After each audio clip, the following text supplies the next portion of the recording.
لوگ کہتے ہیں مسجد میں سیاست نہیں ہونی چاہیے، مولوی کو سیاست نہیں کرنی چاہیے. کیوں نہیں کرنی چاہیے؟ میرے امام سے بڑا مولوی کون ہے؟ مدینہ پاک سے بڑی مسجد کون ہے؟ امام الانبیاء نے سیاست کی تو مسجد میں، صدیق اکبر نے سیاست کی تو مسجد میں.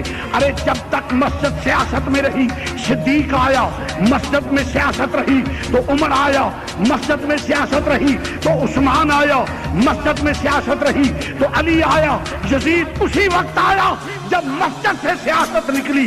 آج بھی سیاست مسجد میں ہوگی تو مسلمانوں کا وقار بلند ہوگا، اور اگر فسق کے بزدلوں کے ہاتھ میں ہوگی تو پھر کہیں فلسطین میں بیٹیوں کی عزتیں لٹیں گی، عراق میں عزتیں لٹیں گی، بے گناہ شہید ہوں گے. افغانستان میں آج یہ حکمران مسجد والے ہوتے تو اتنے بے غیرت نہ بنتے.